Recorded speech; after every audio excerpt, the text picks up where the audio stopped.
Think about it. Everyone go on guard again. Take that maximum step that you're comfortable with for now. Don't step, well, you can step again in the back, that's fine. Now, look down at your feet. Now, move that front foot back only a shoe length. That's really where your guard should be. And you should really practice making sure that when you extend, you don't go past that. Within millimeters. You're saying the weight should be on the back foot. The weight should be on the back foot if you're really doing an Italian style. If you're doing an earlier style that's mainly like a cut-oriented system, it's completely different. Because there your weight's forward, you're actually leaning forward in some instances. It's a very, very different game when you're talking about using a cutting sword board.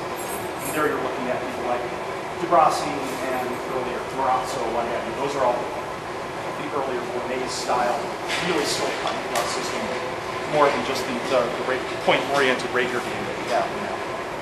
Okay, so let's work on this a little bit. This just becomes a big spring, essentially. And it does take a little while to actually build up enough power to do it.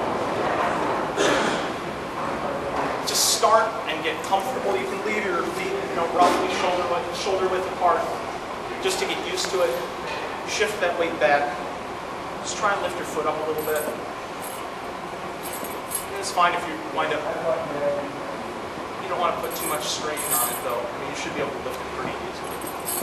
And if you do this for 30 seconds or so, you'll feel the burn already, even after that short amount of time. Practice, yeah, of course. Okay. From this position, just feel comfortable. Think about lifting your foot up, and we're going to exaggerate. Moving it about a shoe length and setting it down nice and easy. Just nice and easy. More or less flat. Once your weight's down, yeah, if you want to roll up a little bit, that's cool. That's great. Very natural. Essentially, I'm going for a walk. And that's pretty much all you need to start thinking about. Make it very natural. The weight is now forward, yes. Yeah. There's no way in the world you can be the other way. Yeah, exactly. So you're here. That's pretty good. That's not too bad. Then look and see where your leg is. A relatively straight line. Knees straight down over your foot. Yeah, I could go a little further, so maybe my step should be a little bit further out, and I can still get a nice angle. Feel your way forward.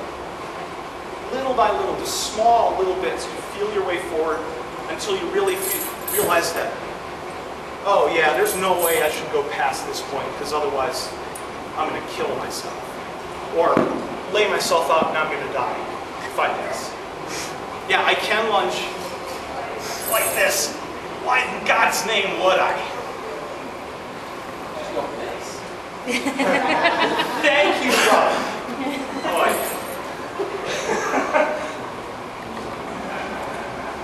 So, think about, even if you don't want to change styles, if you have really no interest in going to parry drop or what have you, that's fun. Think about your body more than anything. How can you use it more effectively? How can you use it safer so you can fence much, much, much longer? And maximize your ability. So you can take these small tools and start working on them. So, let's try it a little bit more, just so people can get a better idea. Let's go through, just do some reps here, and I'll go around and like check with folks.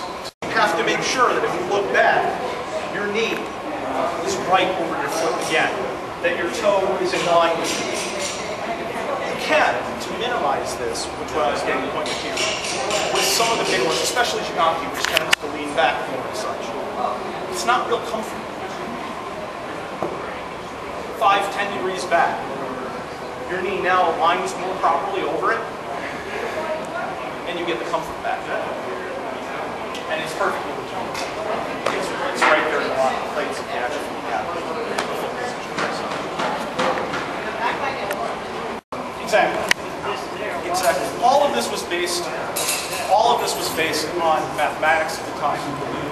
There was still a lot of Aristotelian concepts built into all of this as well. But the key, if I can get you just to remember, try and be good with your body. You only got one. Because if you overextend, especially in the heat of a tournament or in a fight, it's very easy to lose your concentration. You wind up taking a step, your foot lands like this, it's the wrong place, bam, you're laid out for months. If you're lucky, I want to make sure that no one winds up trying to lunge incorrectly, or at least knows at least enough to check out what they're doing just to be safe. So, again, to continue just developing, let's go ahead, let's do some prints. Essentially, close off access to that inside line. So when you lunge in Warder, not only do you come forward, you've got to get this shoulder back out of the way. This is the whole reason that they throw the arm back or do this like Fabris does. There are places where you do this. But in general, this helps you also extend, because if I stay here, I gain about 2 or 3 inches naturally by just rolling that shoulder back. It also helps avoid that line. And it'll also help you to keep the body in line. It actually helps to kind of keep that knee in line and toe in line a little bit as well.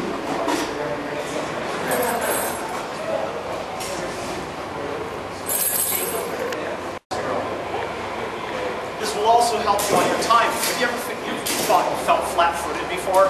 Where it's like, oh man, I just missed that golden opportunity if I would have just been a little bit faster. You don't need to be faster, you just need to be more agile. It comes from developing a good lunge and a good stance and understanding of your body.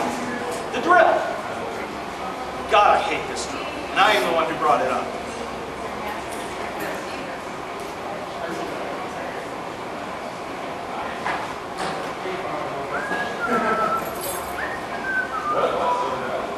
Weight's still good. Lunge!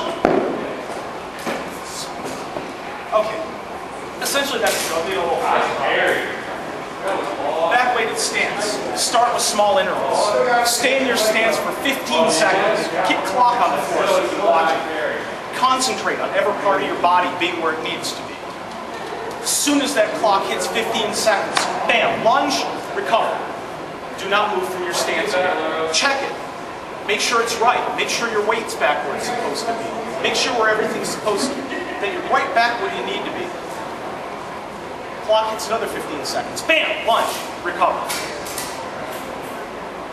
was wondering, for distance on the lunge, would it help if you like took a piece of rope or something and put it in front of your toe and then Oh yeah. just drop Any it? little thing like that will help you. And again, if you look at how a lot of the period guys go, one of the other famous ones, and I can't remember if it's actually from KWAR specifically, your lunge should be as long as your sword. So get a stick, put marks, tape marks on the floor, anything that will help you, and also to help you recover, so you don't wind up over-recovering. Also. Your back foot. Yeah, back foot right at the hilt. It's actually right where the hilt is. On your stance.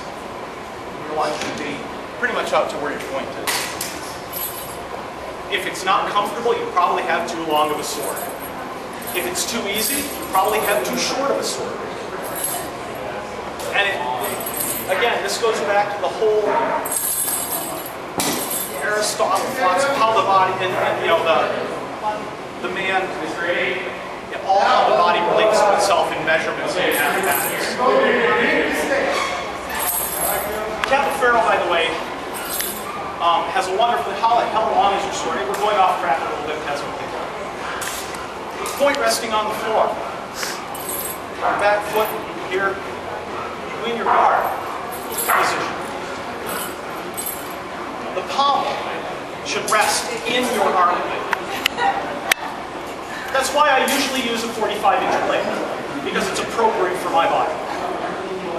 Slightly shorter folks, 42 will probably be good. If you're under 5